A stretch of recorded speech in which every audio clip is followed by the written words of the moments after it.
Adobe Illustrator 10 Bangla video tutorial পর্ব 8-এ। তো বন্ধুরা, আমরা পর্ব 7 পর্যন্ত যে যে বিষয়গুলো শিখেছি বলা চলে আমরা 50% টুলসগুলো ব্যবহার শিখেছি, ও এর পাশাপাশি আমাদের কাজের অভিজ্ঞতা অবশ্যই কিছু না কিছু হয়তো বৃদ্ধি পেয়েছে।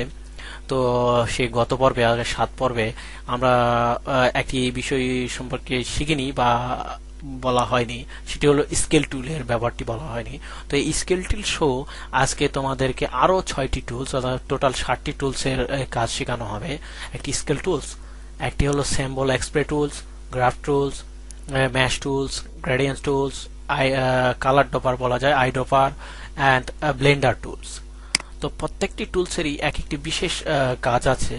তো এই কাজগুলো করার জন্য আমাদেরকে প্রথম যে বিষয়টি সেগুলো হচ্ছে আমাদেরকে একটা শেপ ডিজাইন করতে হবে, অথবা আমাদেরকে রেক্ট্যাঙ্গুলার, ওভেল, ইলিফাস এই বিষয়গুলো আমাদেরকে সিলেক্ট করতে হবে। তো এই ক্ষেত্রে আমরা একটি রেক্ট্যাঙ্গুলার শেপই ডিজাইন করছি।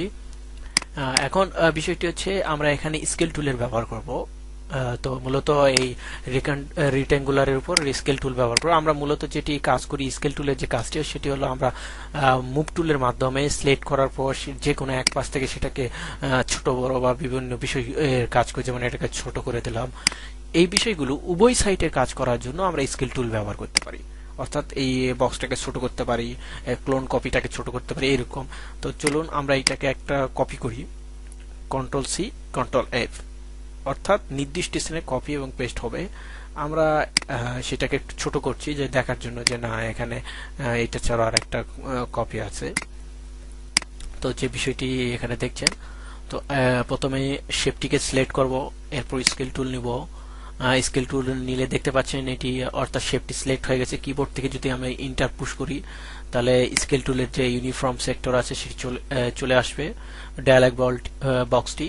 তো এখানে দেখেন 100% আছে, এটাকে যদি আমি মূলত প্রিভিউতে আসি 100% আছে। তো এটাকে যদি আমি 90%-এ পুশ করে দেই তাহলে দেখা যাবে যে আমার স্কেলটি 90%-এর যে সাইজ সেই সাইজে পরিবর্তন হবে, এবং এটাকে আমি ওকে করলাম।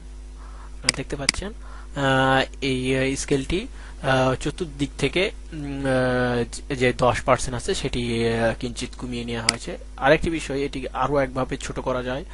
স্কেল টুল নিব, তারপর কিবোর্ড থেকে অল্টার প্রেস করব, এরপরে মাউস দিয়ে আমরা স্কেল টুলের সিলেক্ট অপশনটাকে নিচের দিকে যদি ছোট করে নিয়ে আসি তাহলে দেখতে পাচ্ছেন যে ঠিক 10%, অর্থাৎ যে 10% আমি কমিয়েছি সেই 10% অনুযায়ী সাইজটি কমবে।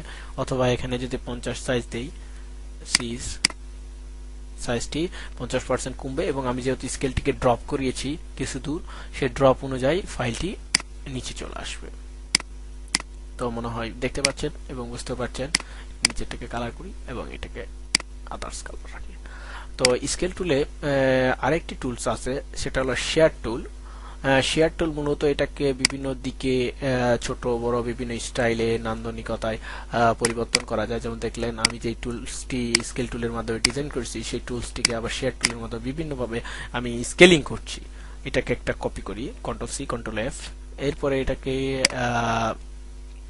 আপনার মূলত শেয়ার টুলের মাধ্যমে এটাকে দিক পরিবর্তন করছি। দেখুন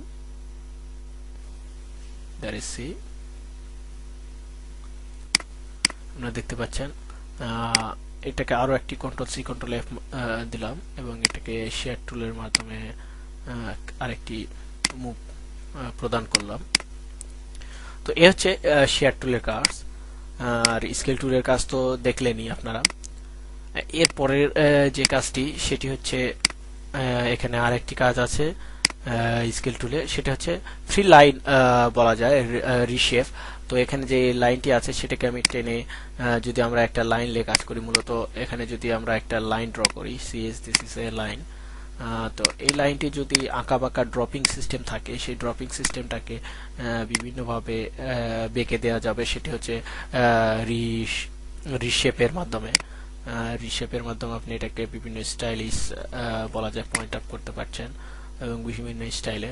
দেখুন মূলত আমি শেপটি ডিজাইন করলাম একটু কম, এখন শেপটির স্টাইলিশ হয়ে গেছে আরেকটু কম। সি দ্যাট ইজ দিস, ওকে,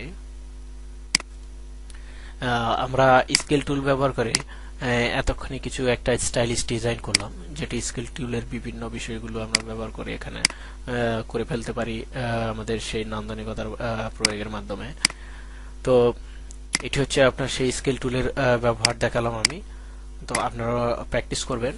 আমরা স্কেল টুলের ফাংশনটিকে গ্রুপ করলাম কন্ট্রোল জি মেরে, কিবোর্ড থেকে আর কি প্রেস করে। এর পরের বিষয়টি হচ্ছে যে স্প্রে। স্প্রে বিষয়টি হচ্ছে আমাদের এখানে আপনাদের যে শেপ কালার স্টাইল বক্সে আছে কিছু স্যাম্বল আছে, এই স্যাম্বলগুলো এক্সপ্রের মাধ্যমে এক্সপ্রে করা হবে। আমরা যদি এখানে একটা শেপ নেই, শেপটিকে যদি এমনি নান কালার প্রয়োগ করি অথবা হোয়াইট ব্যাকগ্রাউন্ড প্রয়োগ করি তাহলে একটু দেখতে ভালো হয়। তো দেখতে পাচ্ছেন একটা কালার। তো আমি এখানে এক্সপ্রে করব। কি এক্সপ্রে করব? কোনো কিছু সিলেক্ট করে না, কিন্তু স্যাম্বল। তাহলে অবশ্যই আমাকে স্যাম্বল বক্স থেকে আমাকে কিছু স্যাম্বল সিলেক্ট করবে। যদি এই স্যাম্বল বক্সটি যদি না পান, সে আছে এরকম স্যাম্বল বক্সটি নেই, তাহলে আপনি কি করবেন? স্যাম্বলের জন্য আপনাকে যে কাজটি করতে হবে, উইন্ডো মেনুতে আসবেন, উইন্ডো মেনু হতে স্যাম্বল, অথবা কিবোর্ড থেকে শিফট 11 ফাংশন 11 বাটন প্রেস করবেন, তাহলে এই অপশনটি চালু হবে। এখান থেকে যদি আমরা এখন ফায়ার সিলেক্ট করি এবং এক্সপ্রে করি, তা দেখতে পাচ্ছেন যে আমার শেপের মধ্যে, মূলত এটা আমি ফ্রি ট্রান্সমিট করছি। তো আমার এখানে নিচে একটি প্যাটার্ন দেওয়া আছে, যে প্যাটার্নের মধ্যে আমি এই ফ্রি শেপগুলোকে রাখবো। দেখতে পাচ্ছি। আর আমি যদি শেপের মডুলেশন আর একটু বদলে দেই, সি ট্রি, তাহলে আমরা ট্রি এক্সপ্রে করতে পারবো।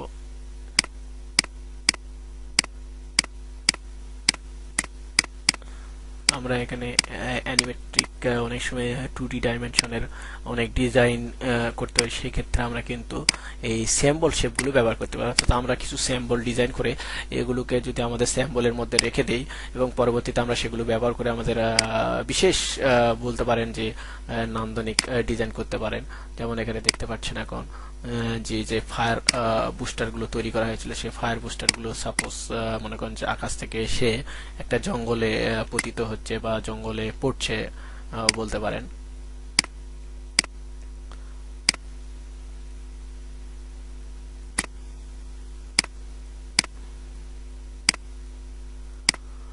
তো এ হচ্ছে এক্সপ্রে। এক্সপ্রের অনেক ধরনের শেপ আছে, বিভিন্ন স্টাইলিশ শেপ আছে, যেগুলো ব্যবহার করে আপনি বিভিন্ন স্টাইলে এক্সপ্রে করতে পারেন।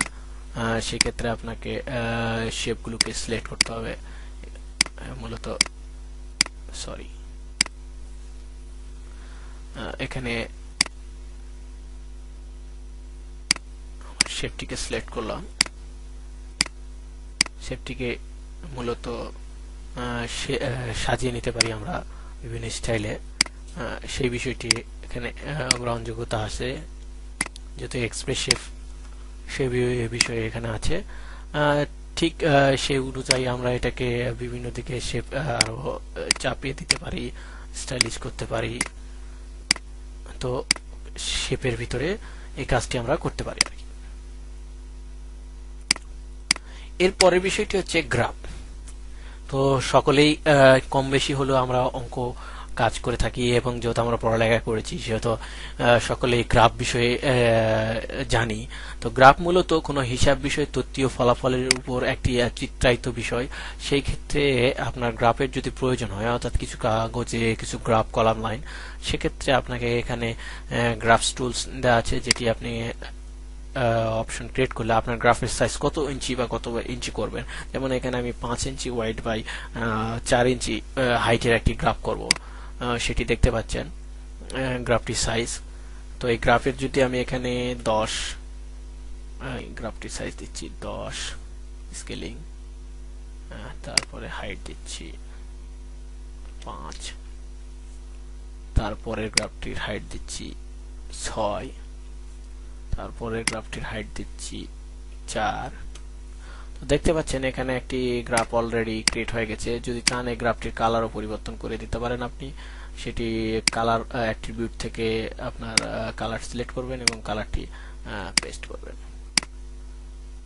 তো এই হচ্ছে আমাদের একটা গ্রাফ, মূলত এক্সেল এর গ্রাফ। তো আপনি বিভিন্ন স্টাইলের গ্রাফ যদি ডিজাইন করতে চান, আপনার মূলত অ্যাডোবি ইলাস্ট্রেটরে, তাহলে আপনার গ্রাফস টুল, স্ট্যান্ডার্ড গ্রাফস টুলসটি ব্যবহার করে আপনি বিভিন্ন পাই বা বিভিন্ন গ্রাফ, কলাম বা বারের গ্রাফ ডিজাইন করতে পারেন। এর পরের বিষয়টি হচ্ছে যে ম্যাশ কালার। ম্যাশ কালার বিষয়টি কি? চলুন এখানে আমাদের একটি শেপ আগে আমরা নেই। এটা একটি শেপ, তাই না?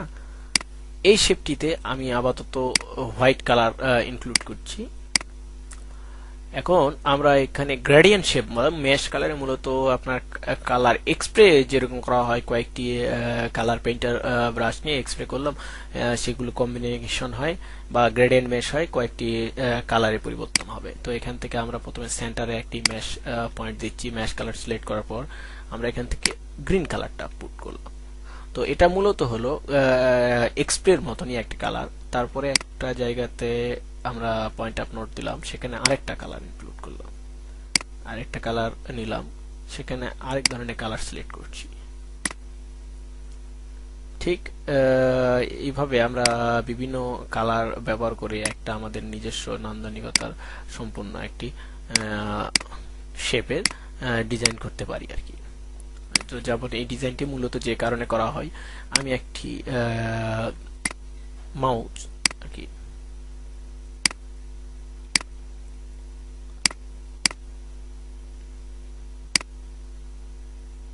শেপে আঁকছি। এটা একটা শেপ, যাই হোক। এই শেপটাতে রেড কালারস আছে, আমরা এখানে আরেকটু ডিপ রেড কালার ইনক্লুড করব। তো এইটাতে এক জায়গাতে সিলেক্ট করলাম এবং সেখানে আমি রেড কালারটার ভিতরে একটু ব্ল্যাক কালার শ্যাডো ইনক্লুড করে দিচ্ছি। তো এই ক্ষেত্রে আমাদের ম্যাশ কালারটি ব্যবহার করতে পারি, অথবা আমরা কিছু ফুলের ডিজাইন করতে পারি। যেমন এটাতে একটা ফুলের প্যাটার্ন ডিজাইন করছি, পাপড়ি বলা যায়।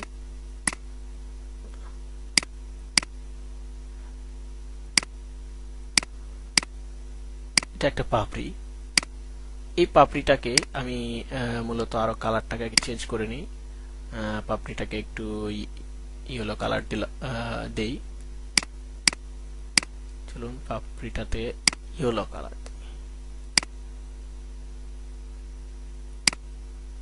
তো এই হচ্ছে ইয়েলো কালার পাপড়ি। এবার এই পাপড়িটাতে ম্যাশিং স্টাইলিশ করব। এখানে ক্লিক করলাম ঠিক সেন্টার বরাবর এবং এখানে রেডের একটি ম্যাশ করলাম। তো এখানে দেখতে পাচ্ছেন যে ম্যাশ সিস্টেমটি করা হয়েছে, সেটিতে কিন্তু আপনি স্বাভাবিকভাবে ডিজাইন করলে এবং কালার বা গ্রেডিয়েন্ট যেটাই দেন, এটি আপনি দিতে পারবেন না।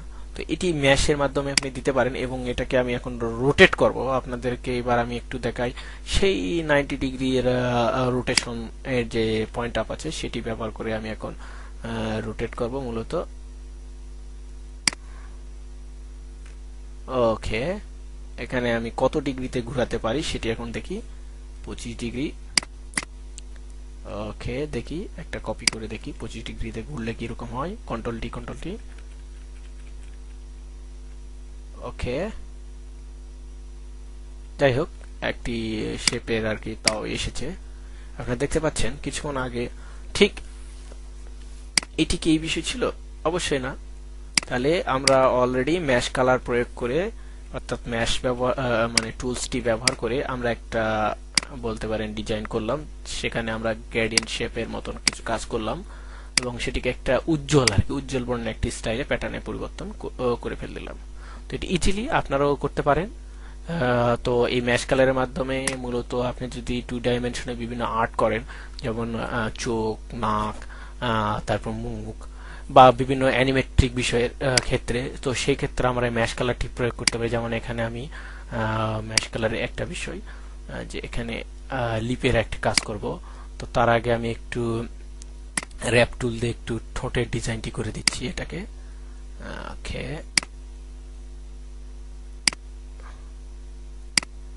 চলুন একটু স্টাইলিশ মনে করেন যে এটাই ঠোঁট। আমরা যেহেতু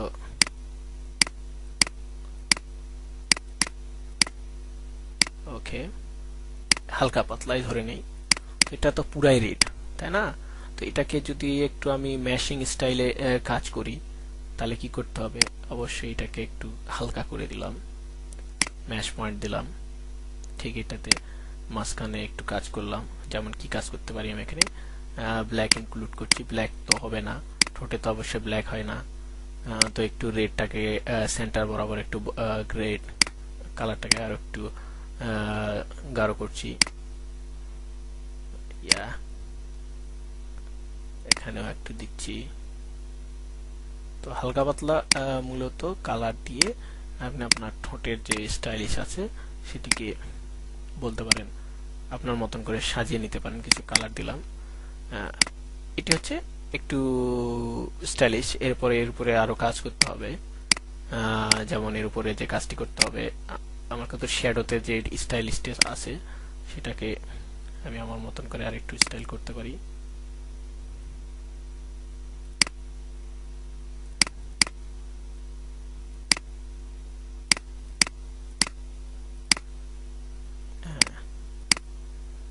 একটু ব্ল্যাক রোয়ের স্টাইলটা এখানে পুশ করি। তো জাস্ট বোঝানোর জন্য যে আমরা এখানে ম্যাশ কালারের অনেক কিছু করতে পারি ম্যাশিং সিস্টেমের। তো ম্যাশ কালার ব্যবহার করি আমরা অনেক কিছু। আর গ্রেডিয়েন্ট ব্যাপারটি এখন আমরা আসছি। তো এতক্ষণ ধরে আমরা শিখলাম স্কেল, এক্সপ্রে, গ্রাফ, ম্যাশ। এখন আসছি গ্রেডিয়েন্ট। গ্রেডিয়েন্ট হচ্ছে দুইটা কালার কম্বিনেশন করে ঠিক ম্যাশের যে কাজটি করা হয়েছে, ম্যাশের কাজটি এখানে পূর্বে সিলেক্টকৃত কিছু গ্রেডিয়েন্ট আছে, যে গ্রেডিয়েন্ট কালারগুলোকে সরাসরি ইনক্লুড করার জন্য আমাদের কাজ করা হয়। যেমন আমরা যদি একটা চোখ ডিজাইন করি, চোখে অবশ্যই একটু কিছু স্টাইলিশ কাজ আছে, তো এটা রেড কালার, তাই না? তো এই ক্ষেত্রে আমার কিছু স্টাইলাইজ আছে, বলা যায় যে এখানে সুইচ স্টাইলাইজ। তো এখানে কিছু গ্রেডিয়েন্ট আছে, যেমন এখানে সিলেক্ট করলে আমার কালারটা কিন্তু অলরেডি একটা গ্রেডিয়েন্টে পরিবর্তন হয়ে যাবে, অথবা এখানকার কিছু গ্রেডিয়েন্ট আছে যেগুলো সিলেক্ট করলে আমার এখানে সেই ওয়াইজ গ্রেডিয়েন্ট হয়ে যাবে।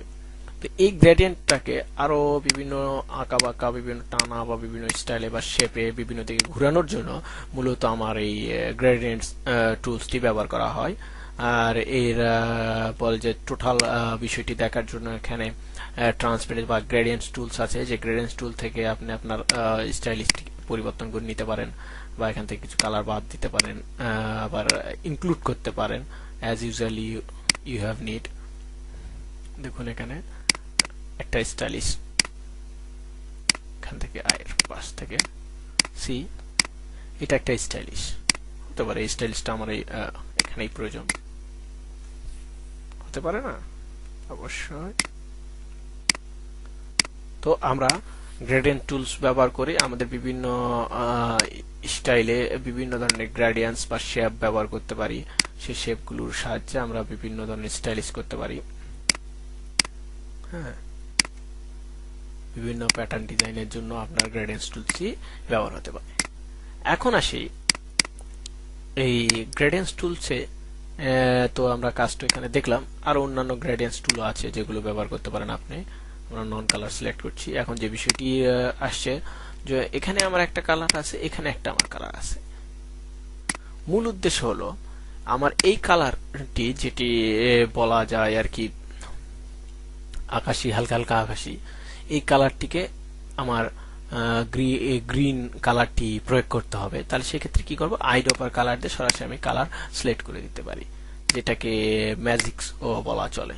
দেখুন আমার এই হোয়াইট বক্স গুলাতে আমার যদি কালার এখন দেওয়ার প্রয়োজন হয়, যেমন ঠিক বলা যায় যে আমি একটা ম্যাশ কালার দিই, আপনার হচ্ছে ব্লু বা সবুজ বিভিন্ন কালার দিতে চাই, সেই ক্ষেত্রে যে কাজটি সেটা হচ্ছে আমাকে সেই বক্সগুলো সিলেক্ট করতে হবে এবং তার পাশাপাশি সেইটিতে কালার ইনক্লুড করতে হবে। দেখুন আইড্রপার সিলেক্ট করলাম এবং 0 হয়ে গেল, আবার কালার দিলাম, ওকে। তো আইড্রপার হচ্ছে যে আপনার সিলেক্ট প্রথমত বিষয় হচ্ছে যে একটা বক্স সিলেক্ট করুন, সেখানে যে কালারটি আছে সেই কালারটি যদি আপনি আপনার ঠিক খালি বক্সের জন্য না, মূলত আমি আপনাদেরকে কিছু টাইপ করি, এখানে টাইপ করলাম, যাই হোক এখানে কোনো ওয়ার্ড না, এটা ক্যারেক্টার না, এটা ব্ল্যাক আছে আপাতত, এটাতে একটা রেড কালার প্রয়োগ করলাম, এটাকে কোলন কপি করলাম, সেটাতে সবুজ কালার দিলাম, আর একটা করলাম সাথে একটু ব্লু কালার দিলাম। তো বিষয় হচ্ছে আমার এখন রেড কালার করার প্রয়োজন। কি করলাম, সিলেক্ট করলাম এবং এটাতে রেড কালার চুজ করলাম। দেখতে পাচ্ছেন আমার সেই টেক্সটে আপনার রেড কালার হয়ে গেল। অর্থাৎ আমার কিছু কিছু বিষয়ে আমরা যখন ডিজাইন করি সে বিষয়ে কিছু কালার একই রকম রাখার দরকার হয়। দেখা যায় যে অনেক সময় আমাদের স্কেল মনে নেই, কালারের তারতম্য হতে পারে। সেক্ষেত্রে আমার যদি একই রকম কালার প্রয়োজন হয় তাহলে আমরা ডপার ব্যবহার করে এই কালারগুলো করতে পারি। তো এইবার যেটি আমি আপনাদেরকে দেখা যাচ্ছি, এতক্ষণ ধরে এই স্কেলগুলো যেহেতু দেখলেন, এরপরে বিষয় হচ্ছে ব্লেন্ডার। ব্লেন্ডার হচ্ছে যে এটা একটি গ্রেডিয়েন্ট এবং ম্যাশ উভয় মিক্স করে একটি টুলস। তো সেই ক্ষেত্রে আমরা কিছু এক্সট্রা শ্যাডোর মতন কাজ করতে পারি। যেমন এটা তারকা, এই তারকাটি অপর এক তারকা থেকে মানে ছুটে আসছে মনে করেন। সামনের তারকাটির স্টাইলিশ দিলাম হলো গ্রিন, পিছনেরটি আছে আপনার রেড। এটাকে একটু আরো ছোট করে দেই। তো আমাদের এখানে মধ্যবর্তী কোনো তারকা নেই। তো এই তারকাগুলি ক্রিয়েট করার জন্য প্রথমে কি করলাম, উভয় সেক্টরকে সিলেক্ট করলাম এবং ব্লেন্ডার টুলে সিলেক্ট করলাম, কিবোর্ড থেকে এন্টার চাপলাম।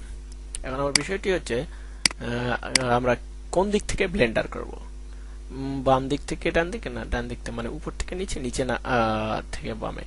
সেই ক্ষেত্রে সিলেক্ট করলাম একটি এবং স্টেপ, কতগুলি স্টেপ থাকবে আমি মনে করলাম যে 15টি স্টেপ থাকবে। ওকে করলাম। এদের মধ্যে অলরেডি 15টি স্টেপ হয়ে গেছে। কিন্তু এখন যে বিষয়টি,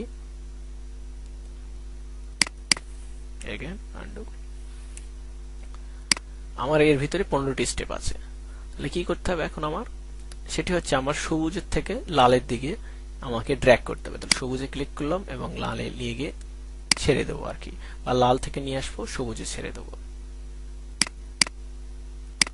দেখুন আমার তারকা একটু ভালো করে দেখার জন্য এগেন আমি আপনাদেরকে তো চলুন আমরা আরেকবার তারকার শেপটি দেখে নেই। তারকার শেপটি এখানে ডিজাইন করলাম, একটু তারকাটাকে একটু কপি করে পেস্ট করলাম এবং সেটাকে ড্র্যাগ করে সরিয়ে আনলাম। এবার এটাকে একটু ছোট করে দিলাম এবং এগেন এই তারকাটিকে কপি করলাম। তো সামনের তারকাটিকে আমরা ইয়েলো করলাম, পিছনের তারকাটি গ্রিনই রাখলাম। দুইটাকে সিলেক্ট করলাম, এগেন দেখুন ব্লেন্ডার টুল সিলেক্ট করলাম এবং কিবোর্ড থেকে এন্টার চালাম এবং এদের মাঝে 15টি টুলস রাখলাম। এবার যে বিষয়টি এখানে দেখুন, যখন এর উপরে মাউস নিয়ে যাচ্ছি তখন একটা প্লাস চিহ্ন আসছে। এটাকে ড্র্যাগ করে ঠিক আমি সবুজের উপর ছেড়ে দিতে চাই, অথবা সবুজটাকে ড্র্যাগ করে ইয়েলোর উপর ছেড়ে দিলাম। সেই আমার সবুজ থেকে ইয়েলো পর্যন্ত ড্র্যাগিং মোড চলে এসেছে এবং এর উপর এখন আমি কপি করা বিষয়টি পেস্ট করে দিলাম এবং পেস্ট করার পরে এই কালারটি আদার্স কালার করে দিলাম। দেখতে পাচ্ছেন যে আমার শ্যাডোটি দেখা যাচ্ছে যে অনেক দূর থেকে এটা সেকে চলে আসছে। তো এই হচ্ছে ব্লেন্ডারের কাজ। আপনারা বিভিন্ন সময় বিভিন্ন লেখাতে ব্লেন্ডারের কাজ দেখে থাকেন, তো ঠিক এইভাবে ব্লেন্ডারের কাজগুলো করতে হয়। তো আশা করি আপনারা আজকের পর্বে টিউটোরিয়ালে বুঝতে পেরেছেন যে scale tool, sprayer, graph, mesh, gradient, eyedropper and blender টুলসের কাজগুলো। তো আশা করি পরবর্তী টিউটোরিয়ালে আপনারা নাইফ, কাটার, হ্যান্ড, তারপর আপনার হচ্ছে জুম, এই বিষয়গুলি জানবেন এবং এর পাশাপাশি ব্যাকগ্রাউন্ড ফরগ্রাউন্ডের কাজগুলো জানবে, যেগুলো আমরা কালার সিলেক্ট করি, কোনটি ফরগ্রাউন্ড কোনটি ব্যাকগ্রাউন্ড। মূলত ব্যাকগ্রাউন্ড হচ্ছে ভিতরের কালারটি আর ফরগ্রাউন্ড হচ্ছে বাইরের কালারটি। সেই বিষয়গুলো নিয়ে আসে এবং পরবর্তীতে অর্থাৎ পরবর্তী টিউটোরিয়াল থেকে আমরা মেনু ও আদার্স আর্টিফিশিয়াল কাজগুলো করার চেষ্টা করব। আমরা যেহেতু আমাদের টুলস বক্সের কাজ শেষ হয়নি, সেহেতু টুলস বক্সের কাজগুলো শেষ করে আমরা 10ম পর্ব থেকে ইনশাল্লাহ মেনু এবং তার পাশাপাশি কিছু সিম্বলিক কাজ করার চেষ্টা করব। তো আজ এখানেই, আগামী পর্বের জন্য খোদা হাফেজ, আল্লাহ।